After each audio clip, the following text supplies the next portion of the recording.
신약성경 마태복음 27장에서 보도록 하겠습니다. 신약성경 마태복음 27장 1절부터 10절까지 말씀입니다. 신약성경 마태복음 27장 1절부터 10절까지 말씀, 신약성경 49면에 있습니다. 신약성경 마태복음 27장 1절부터 10절까지 말씀 제가 봉독하도록 하겠습니다.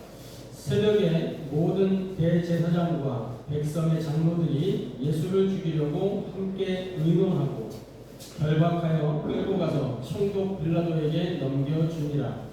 그때에 예수를 판 유다가 그의 정죄됨을 보고 스스로 뉘우쳐 그 은 30을 대제사장들과 장로들에게 도로 갖다 주며 이르되 내가 무죄한 피를 팔고 죄를 범하였도다 하니 그들이 이르되 그것이 우리에게 무슨 상관이냐, 네가 당하라 하거늘 유다가 은을 성소에 던져놓고 물러가서 스스로 목매어 죽은지라. 대제사장들이 그 은을 거두며 이르되 이것은 피값이라 성전고에 넣어둠이 옳지 않다 하고 의논한 후 이것으로 토기장에 밭을 사서 나그네의 묘지를 삼았으니 그러므로 오늘날까지 그 밭을 피밭이라 일컫느니라.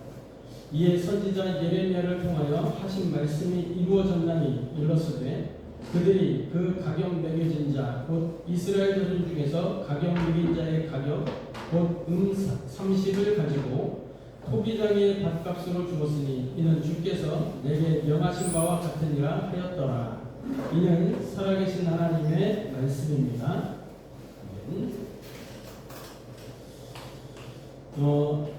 오늘 마태복음 27장 1절부터 10절까지 이 본문의 말씀을 통해서 우리가 함께 은혜 나누고 해답을 얻고 미션으로 붙잡을 말씀의 제목은 인간의 계산, 하나님의 계획이라는 제목을 가지고 함께 은혜 나누고 해답을 얻고 미션을 붙잡게 되기를 바랍니다.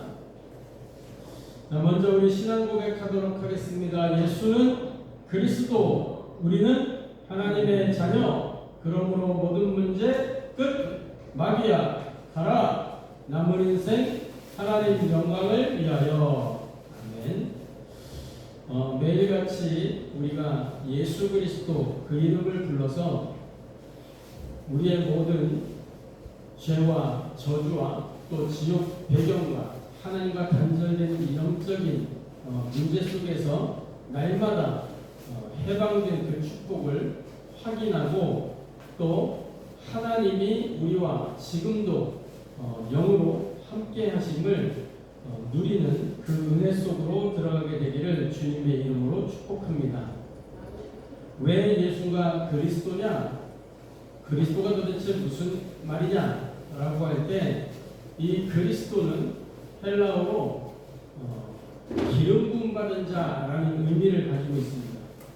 이 크라이스트라는 이 용어 자체가 기름 부음 받은 자라는 의미를 가지고 있어요. 기름 부음 받은 자. 이 기름 부음 받은 자는 누가 기름을 부었냐? 하나님께서 세 가지 직분을 세우실 때에 머리에 기름을 부어서 직분을 임명하셨습니다. 선지자, 제사장, 왕, 이 세 가지 직분을 세울 때에 머리에 기름을 붓고 세웠는데, 선지자는 무슨 일을 한 사람이냐? 하나님의 말씀을 백성들에게 대언해주고, 제사장은 백성들의 죄의 문제를 짐승에게 전가하여서 하나님께 제사를 지내고, 또 왕은 백성들을 통치하고 또 적으로부터 백성들을 보호하는 그러한 역할을 하는 것이 왕이었습니다. 근데 이 선지자, 제사장, 왕은 다 자기의 수명이 있기 때문에 그 사람이 죽으면 또 다른 선지자, 제사장, 왕을 세워야 했습니다. 영원하지가 않은 거죠. 임시적인 거고 일시적인 거였습니다. 그래서 이 하나님은 예수 그리스도를 통해서 이 일을 단번에 영원히 조금도 모자라지 않고 충분하게 한 번에 해결하셨어요. 예수님이 그 일을 하신 겁니다. 십자가에서 못 박혀 피 흘려 죽으심으로 인생의 모든 죄와 저주를 해결하시고 하나님 만나는 길을 열어주시고 사탄의 일을 완전히 멸하실 것입니다. 부활하셨습니다. 사망의 세력을 잡은 자 마귀를 없이 하시고 부활하신 거죠. 그러면 이 그리스도의 일이 도대체 왜 필요하냐라는 겁니다. 원래 인간은 하나님의 형상대로 하나님의 모양대로 그렇게 창조하셨어요. 하나님과 함께 살도록 나무가 땅에 뿌리를 내려야 되고 물고기가 물속에 헤엄을 쳐야 되고 새가 하늘을 날아다녀야 되듯이 인간은 하나님을 만나고 하나님과 함께하며 하나님을 예배하고 하나님과 교제할 때 비로소 행복하고 참된 그것이 사람의 모습이었습니다. 그런데 눈에 안 보이는 마귀에게 속아서 이 모든 것을 잃어버리게 된 거예요. 상실하게 된 겁니다. 하나님이 이 문제를 해결하시기 위해서 하나님의 방법을 우리에게 주신 거예요. 그게 창세기 3장 15절 여자의 후손 메시아 그리스도의 언약입니다. 이 그리스도를 보내셔서 인간을 속인 사탄의 일을 멸하고 하나님의 말씀에 불순종한 그 죄의 문제를 해결하고 하나님과 관계가 끊어진 그 단절의 문제를 해결하시고 우리를 영원한 지옥 배경에서 완전하게 영원하게 해방하신 것입니다. 십자가에서 그 일을 다 이루셨어요. 요한복음 19장 30절에 다 이루었다 그랬습니다. 우리의 모든 과거 문제, 현재 문제, 미래 문제 끝내시는 거죠. 그래서 우리가 예수님이 이 일을 하셨기 때문에 이 사실을 우리가 알고 믿고 그 예수님을 마음의 구주로 영접하여 하나님의 자녀가 된 거죠. 하나님의 자녀가 됐다라는 말은 무슨 말이냐? 인생의 모든 문제가 끝났다는 거예요.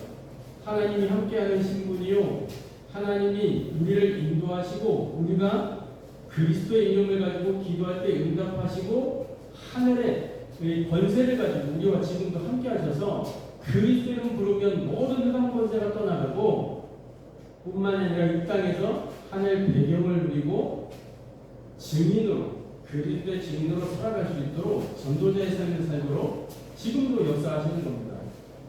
그래서 우리는 이 땅에서 한 가지밖에 할 게 없어요. 영적 싸움 하나 제대로 싸우면 되는 겁니다. 지금도 마귀는 우리가 그리스도 알지 못하도록 말씀을 듣지 못하도록 기도할 수 없도록 우리가 증인의 삶을 살지 못하도록 속이고 있단 말이죠. 그래서 이 마귀와의 영적 싸움을 싸우는 것이 곧 무엇으로 연결되느냐? 하나님의 영광을 위하여 살아가는 그 삶으로 연결되는 거예요. 영적 싸움 자체가. 그래서 남은 인생 하나님의 영광을 위하여. 그 영광이 무엇이냐? 이사야 33장 7절 21절 이런 데 가서 보면요, 이 백성은 내가 나를 위하여 지었나니 나의 찬송을 부르게 하려 함이니라 그랬거든요. 하나님을 찬송하는 것 무엇으로? 천하보다 귀한 한 영혼이 주님께 돌아옴으로 말미암아 하나님이 찬송받으시고 영광 받으시는 거예요.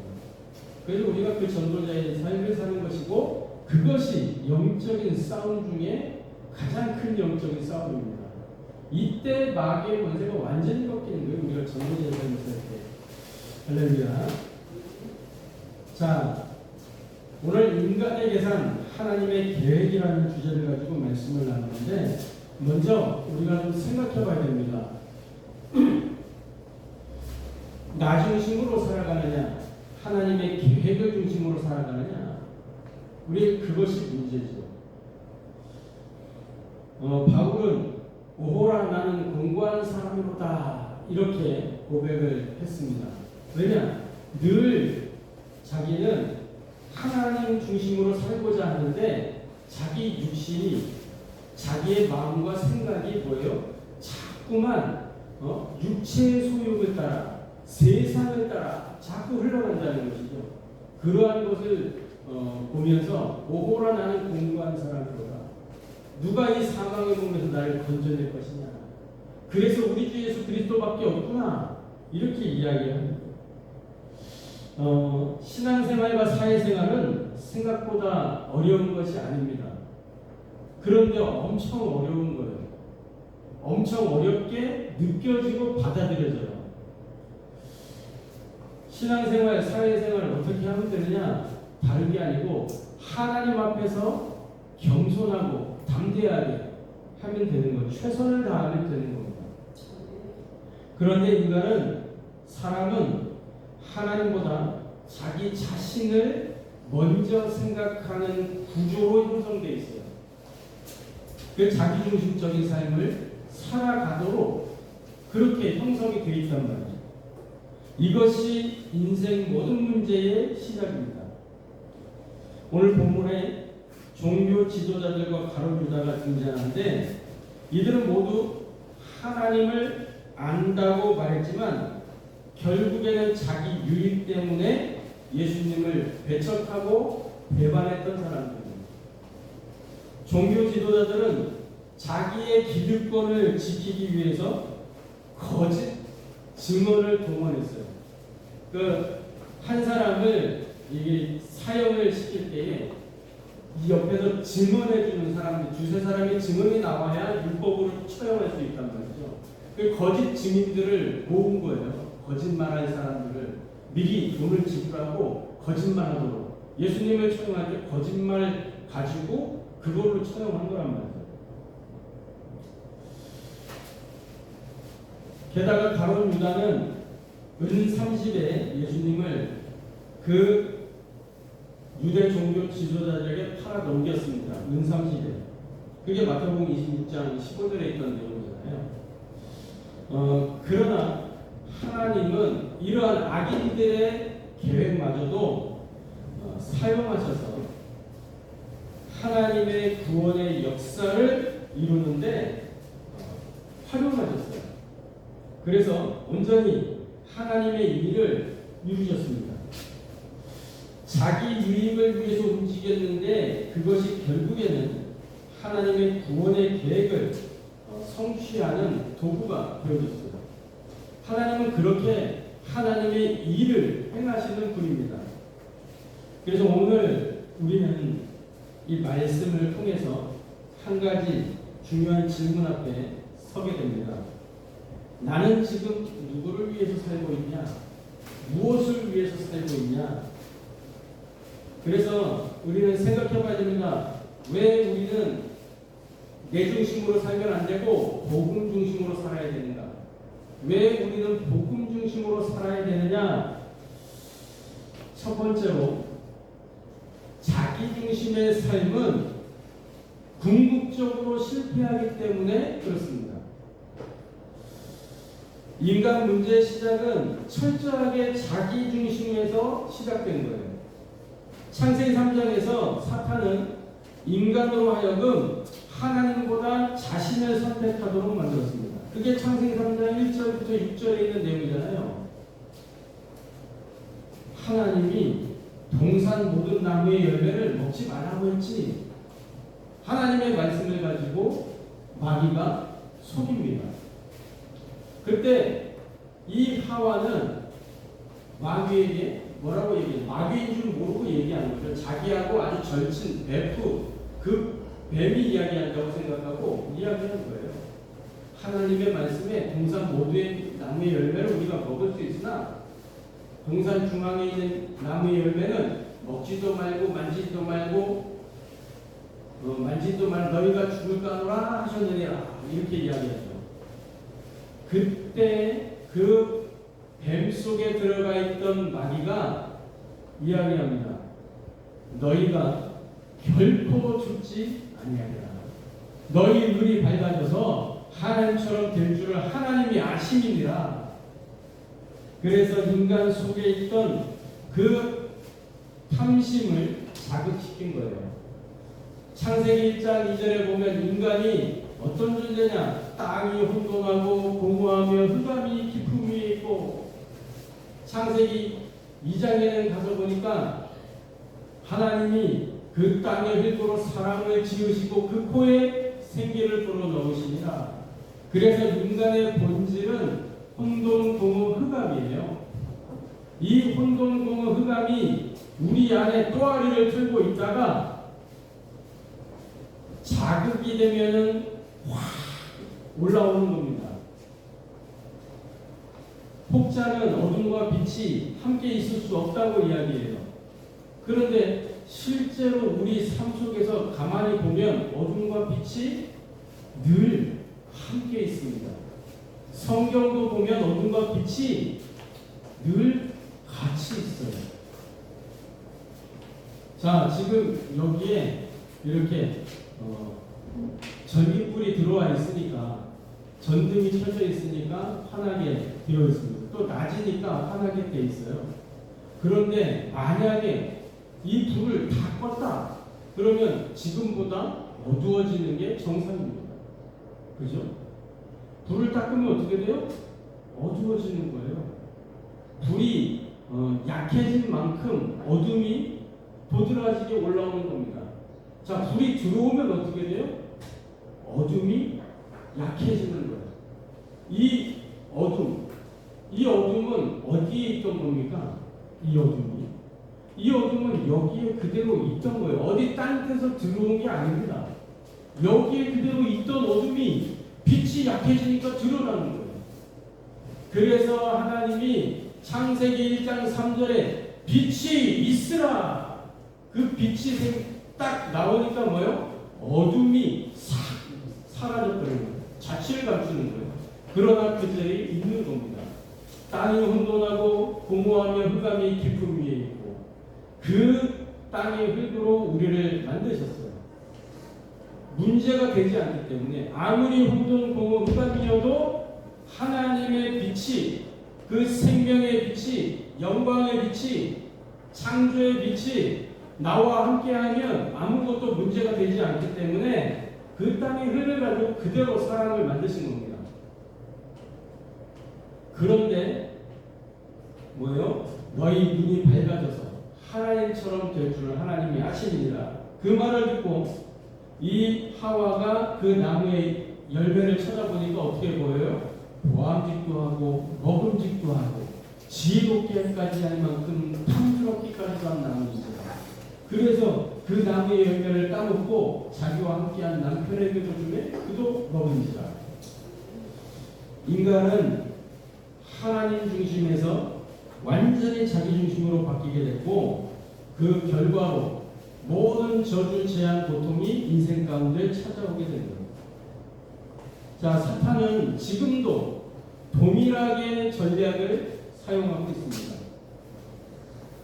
시대마다 사탄이 이용하는 게 뭐냐? 사람 안에 내재되어 있는 그 혼돈, 공허, 흑암을 이용하는 거예요. 사람의 욕심과 그 이기심을 이용했어요. 요한복음 8장 44절, 너희는 너희 아비 마귀에게서 났으니 너희 아비의 욕심을 따라 너희도 행하고자 하느니라. 그러니까 인간 속에 있는 그것을 마귀가 계속해서 자극을 시키는 겁니다. 노아 시대 때 일어났던 일이 뭐예요? 창세기 6장에 그 네피림 문화가 창궐했잖아요.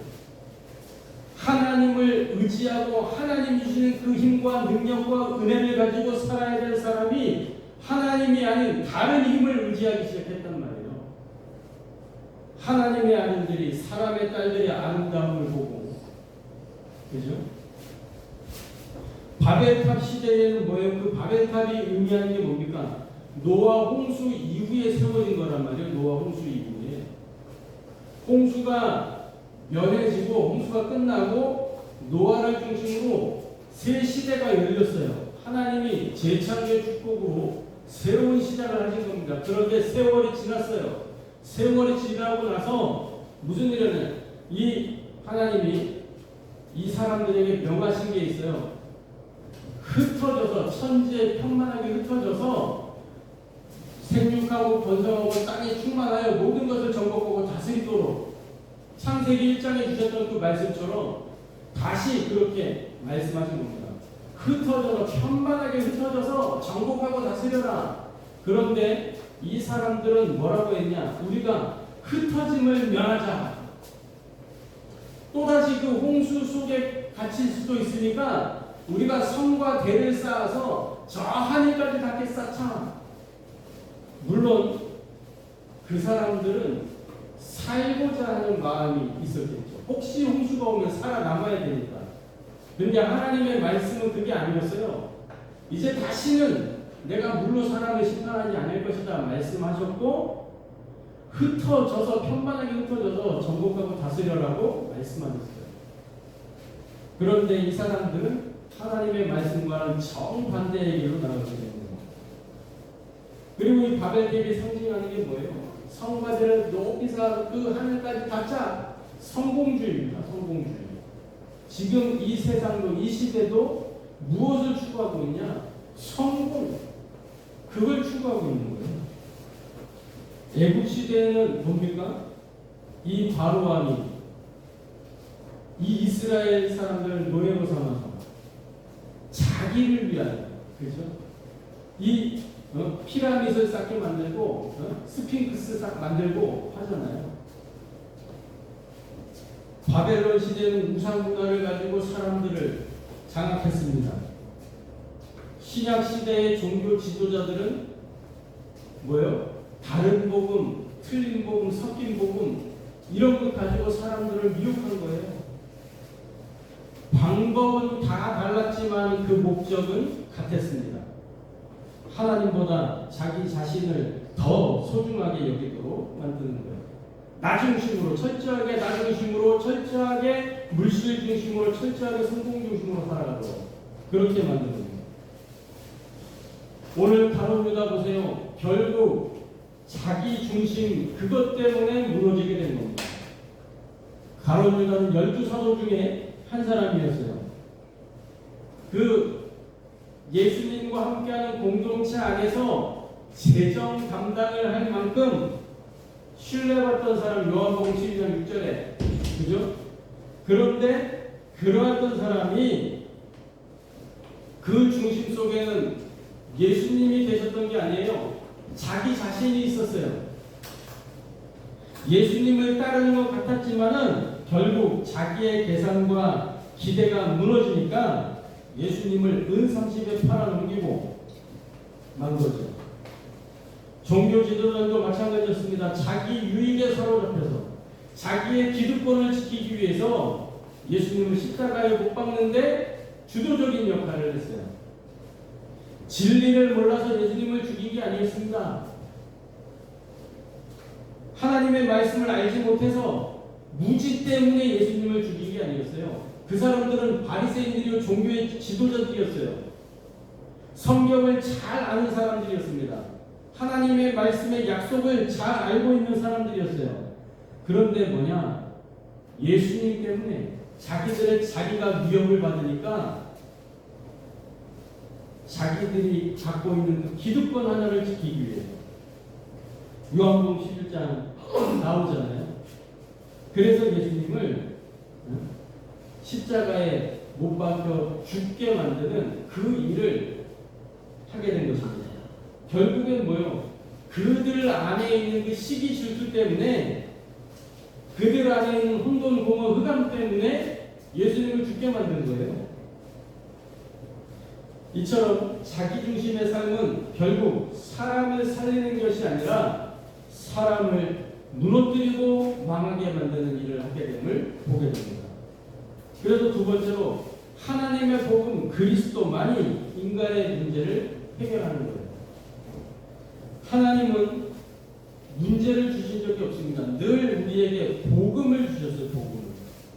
사람이 범죄하자마자 기다렸던 것처럼 창세기 3장 15절 여자의 후손 메시아 그리스도가 그 문제를 해결할 것을 말씀하셨어요. 그게 창세기 3장 15절이에요. 인간은 문제를 만들었지만 하나님은 그 문제 가운데 답을 주셨어요. 하나님은 시대마다 구원의 약속을 주셨습니다. 노아 시대의 창세기 6장 14절 노아야 너를 위하여, 그죠? 생명 보존을 위하여 네 후손을 위하여 방주를 만들어라. 노아 시대 때 그 방주로 생명을 보존하셨습니다. 구원의 약속을 하신 것입니다. 출애굽 때는요, 희생 제사를 드리고 어린 양의 피를 문설주와 임방에 발라라. 출애굽기 12장 13절에 그 양의 피를 바른 집은 재앙이 넘어갈 것이다. 그래서 6월절이 6월절 넘어간다. 그래서 이 피를 안 바른 집은 이스라엘 사람이라도 재앙이 그 집을 들이닥치는 거예요.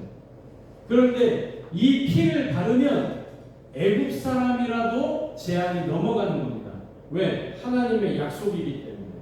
말씀을 약속으로 붙잡고 그 말씀을 준행할 때 하나님이 역사하시도록 되어 있어요. 포로 시대에 하나님 주신 약속은 임마누엘의 약속이었습니다. 이사야 7장 14절. 보라 처녀가 잉태하여 아들을 낳으리니 그 이름을 임마누엘이라 하리라. 이 모든 언약이 가르치는 게 결국은 누굽니까? 그리스도예요. 오늘 여기에서 우리 주님이 우리에게 말씀하시고자 하신 게 뭐냐? 그리스도를 붙잡아라. 그리스도로 모든 인생의 결론을 내라. 그 얘기입니다. 그리스도는 누구냐? 인간 모든 문제의 유일한 해결자시고 해답입니다. 예수님은 죄와 사탄과 죽음의 문제를 해결하신 유일한 분이에요.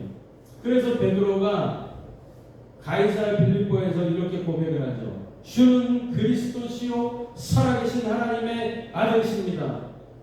예수님이 물었잖아요. 사람들이 인자를 누구라고 하느냐? 어떤 이는 예레미야라고 합니다. 어떤 이는 엘리야라고 합니다. 어떤 이는 세례 요한이라고 합니다. 선지자 중에 하나라고 합니다. 예수님이 기다리던 답이 안 나와요. 그러니까 너희는 나를 누구라고 하냐? 이 말은 무슨 말이냐면 지금까지 너희가 나를 따라다니면서 나와 함께하면서 봤잖아. 너희가 봤을 때 나를 누구라고 한다? 제자들이 아무도 답을 못했어요. 왜냐? 그 제자들이 봤을 때 느꼈던 건 뭐냐? 세례 요한 같다. 엘리야 같다. 선지자 중에 하나 같다. 예레미야 같다. 부분적으로 자기들 신앙에 맞는 것만 딱 골라서 그렇게 보고 있었던 거예요. 그때 베드로가 주는 그리스도시요 살아계신 하나님의 아들이십니다. 이 고백을 하는데 예수님이 바 요나 시모나, 이 말은 무슨 말이에요? 요한의 아들 시모나. 베드로 이름이 시몬 베드로입니다. 요한의 아들 시모나, 네가 복이 있구나. 이를 네게 알게 하니는 혈육이 아니요 하늘에 계신 내 아버지, 네가 하나님의 은혜로 깨닫게 됐구나. 베드로는 무식꾼이었습니다. 그런데 그 고백을 한 거예요. 알고 했냐 모르고 했냐. 성경 조금 보니까 그렇게 막 알아서 고백한 건 아니에요. 충동적으로 고백을 하죠. 즉흥적으로. 그랬는데도 불구하고 하나님이 베드로에게 모든 복을 다 쏟아부으셨어요. 너는 베드로라, 내가 이 반석 위에 내 교회를 세우리니 음부의 권세가 너를 이기지 못하리라. 또 내가 네게 천국 열쇠를 주리니 네가 땅에서 무엇인지 풀면 하늘에서 풀릴 것이요 땅에서 무엇인지 내면 하늘에서 매일 것이다.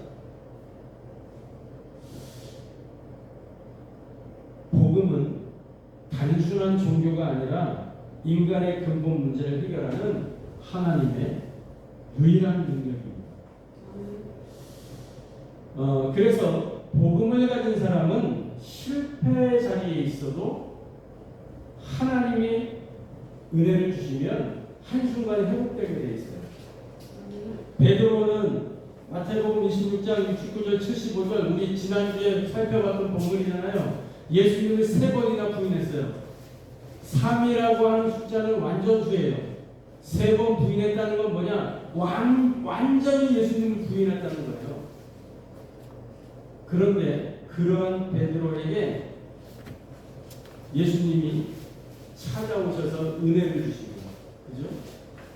또 닭이 3번 울 때 네가 나를 부인할 것이다. 닭이 3번 울기 전에 그 말씀이 생각나서 통곡했잖아요. 그때부터 이 베드로에게는 하나님의 은혜가 시작된 거예요. 내가 깨닫고 하나님 앞에 자복하면 하나님은 은혜를 주십니다.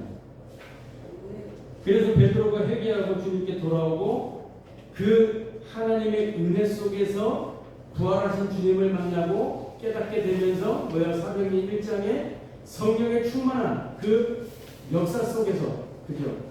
언약을 붙잡고 사도행전 2장에 성령 충만 받고 사도행전 3장에 그리스도의 이름을 지구상 최초로 그 성전 밀문 앞에 있는 앉은 자에게 선포했어요.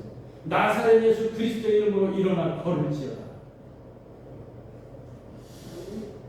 유일하게 그리스도의 이름을 가지고 그죠? 최초로. 그런데 유다는 어떻게 했습니까? 유다는 후회해서 오늘 본문에 후회했잖아요.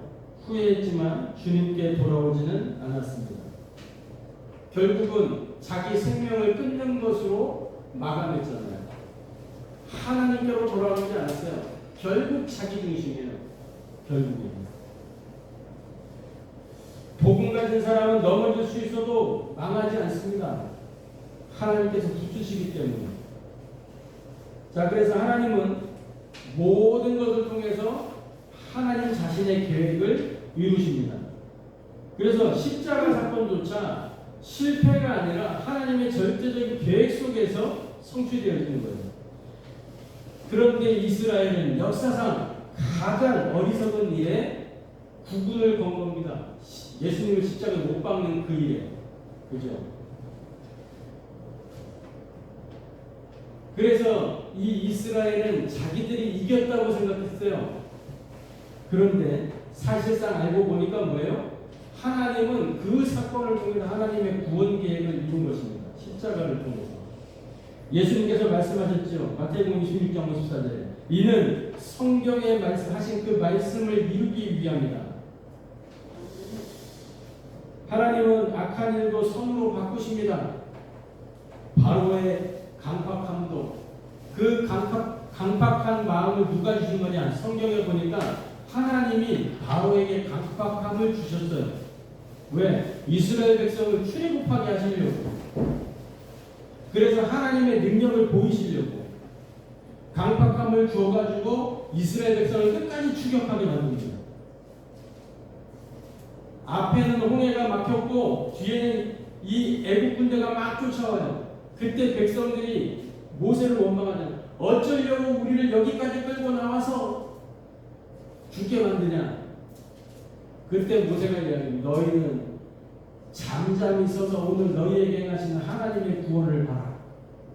그러면서 모세가 지팡이를 드는데 홍해가 갈라지고, 그죠?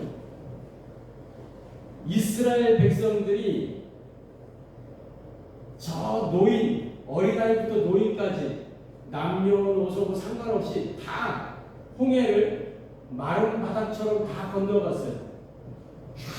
건너가고 애국 군대가 뒷자로 들어옵니다. 자기들도 건널 수 있을 줄 알았어요. 그런데 절묘하게 이스라엘 백성의 끝사람이 올라가고, 자 이제 애국 군대 막 쫓아옵니다. 애국 군대 제일 끝사람이 바다에 들어갔을 때 그때 홍해가 확 덮치는 거예요. 애국 군대는 숨을 대고 이스라엘 백성은 구원받았어요. 바벨론의 침략도 하나님은 활용하셔서 하나님 나라의 일을 이루셨습니다. 유다의 배신까지도 다 하나님 나라의 일을 이루는데 활용하셨어요. 모든 것이 하나님의 구원 계획을 이루는 하나님의 세계복음화의 그 언약을 이루는 도구가 된 것입니다. 그래서 하나님의 자녀는 두려워할 필요가 없어요. 사탄은 지금도 활동하고 있지만 그 권세가 꺾였습니다. 이미 패배한 존재예요. 지옥에 가도록 예정되어 있어요. 지옥불에 던져질 땔감이다. 캠프 인도하시는 강상무 목사님이 그렇게 이야기하시더라고요. 근데 그 말 맞다고 생각했어요. 아, 지옥불에 가장 먼저 던져질 땔감이구나. 마귀가 지옥의 대빵이 아니에요. 지옥의 주인이 아니에요. 누가 주인이에요? 하나님이 주인이에요. 그래서 가장 먼저 그 마귀를 가두기 위해서 지옥을 만드셨다. 근데 사람들이 그 마귀 신부를 하다가 같이 가는 거예요. 속지 않게 되기를 바랍니다. 예수님께 십자가에서 모든 사탄의 권세를 무너뜨리셨어요. 그러므로 하나님의 자녀는 절대 두려워할 이유가 없습니다. 볼지어다 세상 끝날까지 내가 너희와 항상 함께 있으리라. 마태복음 28장 20절에 하신 그 말씀을 약속으로 붙잡고 항상 함께 하신 하나님과 동행하는 축복을 누리기만 하면 승리하게 됩니다. 어려움이 있어도 하나님의 계획은 진행되게 돼 있어요.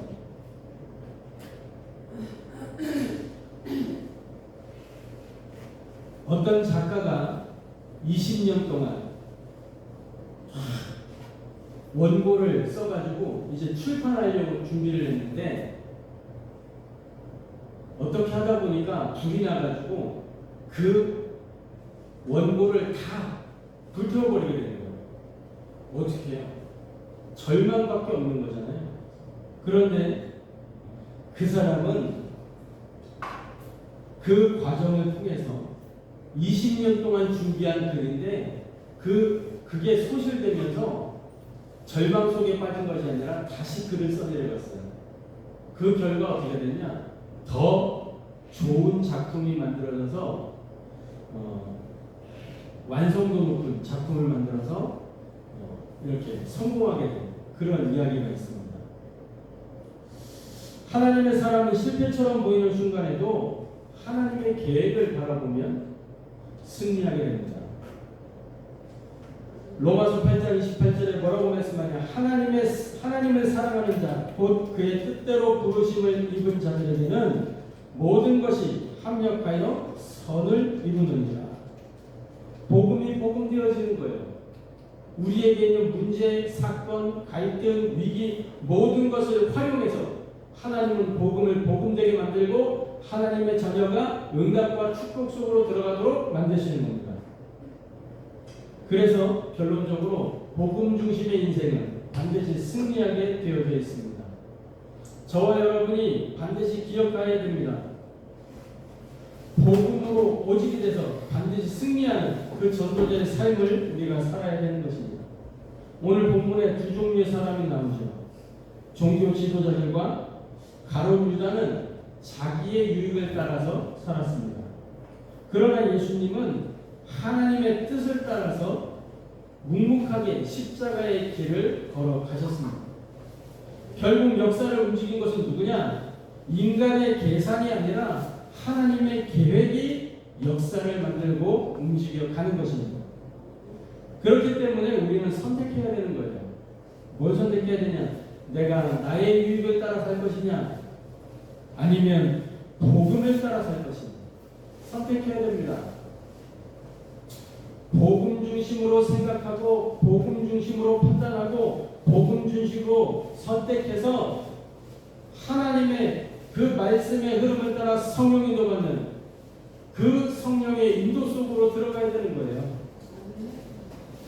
이렇게 복음 중심으로 선택하는 사람에게 하나님은 반드시 역사하게 되어져 있습니다.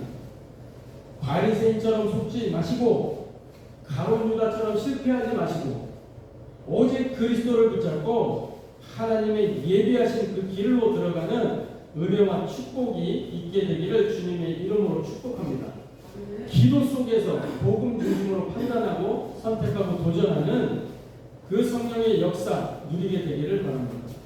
성령 인도 속에 성령의 역사를 보고 열매 맺는 그러한 축복을 누리게 되기를 주님의 이름으로 축복합니다. 그래서 오늘 결단하시기 바랍니다. 내 유익이 아니라 복음을 먼저 선택하자. 어떤 문제 속에도 그리스도를 붙잡자. 모든 사건 속에 있는 하나님의 계획을 발견하자. 세상 끝날까지 함께 하신 주님을 믿고 승리하는 여러분 되기를 주님의 이름으로 축복합니다. 네. 기도하겠습니다. 하나님께 감사를 드립니다. 오늘 인간의 계산이 아니라 하나님의 계획 속으로 은혜 가운데 우리가 있도록 역사하여 주옵소서. 내 중심이 아니라 하나님 중심으로 복음 중심으로 판단하고 선택할 수 있도록, 그래서 성령의 인도받고 성령의 역사를 보며 성령의 열매 맺도록 은혜를 더하여 주옵소서. 살아계신